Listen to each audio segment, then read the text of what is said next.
These are the 10 tips for Popper Etude number 2.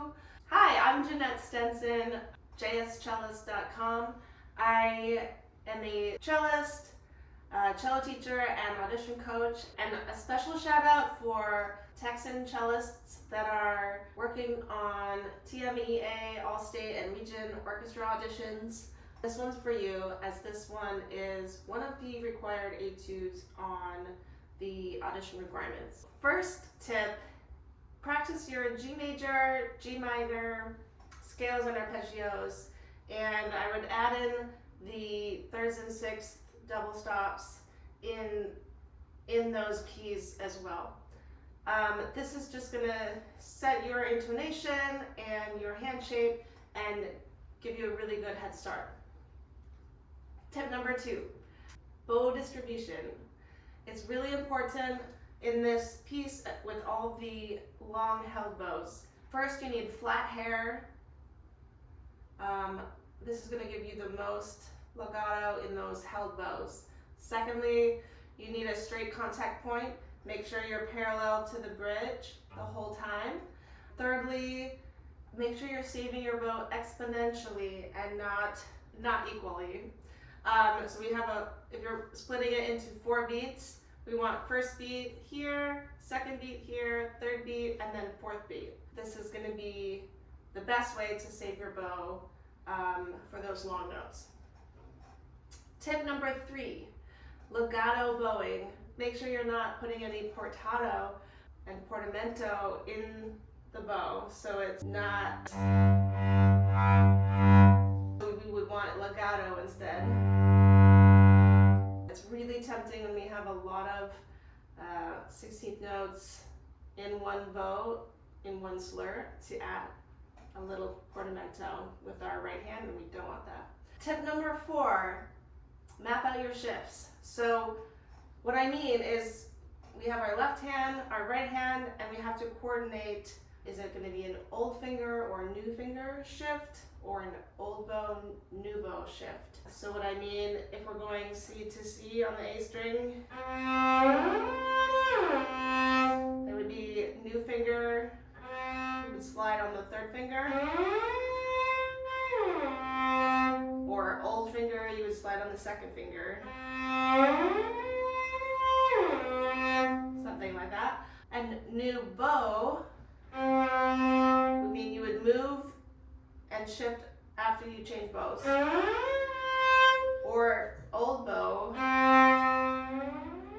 you would slide, shift, and then change your bow once you get there. 5th tip, dynamics, and paying attention to articulation markings, specifically the accent markings. We don't have too many dynamics written in, but we want to pay attention to the ones that are written in. Our mezzo forte in measure 15, our forte in measure 19.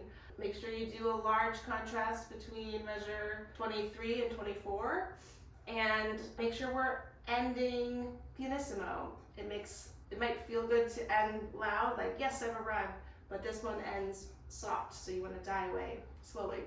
The 6th tip is string crossings. So we need really well executed and efficient string crossing. So the way you can do this is make sure you're on, if you're going from a low string to a high string, make sure you're tipping that bow towards the high string, and vice versa.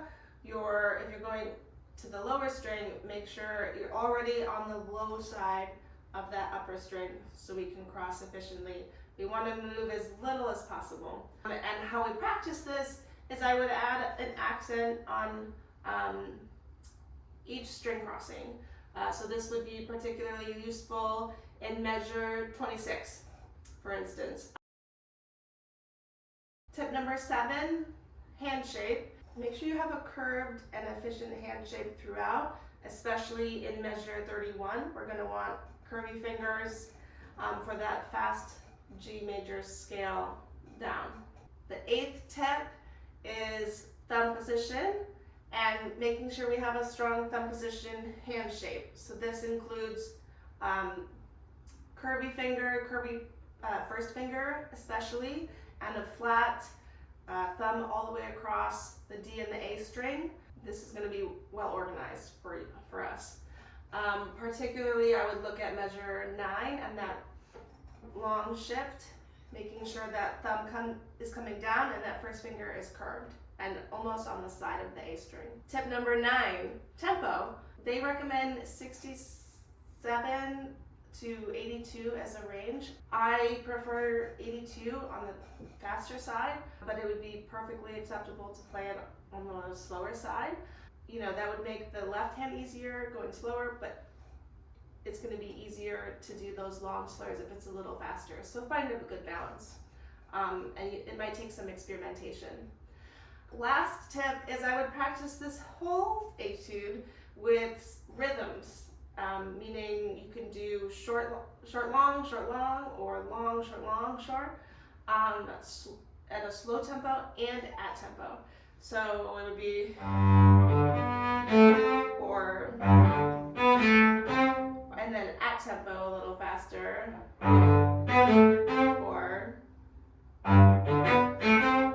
and so on. Really push yourself to try it doing that at tempo, and you'll be surprised when you come back and play it through. Everything will be more organized and efficient.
Thank you so much for joining me on this tutorial. I am working hard to put out more content like this, so if you like it, please like it and subscribe, and leave a comment below, and I'll make sure to keep working on these tutorials for you. Thank you so much, and see you next time.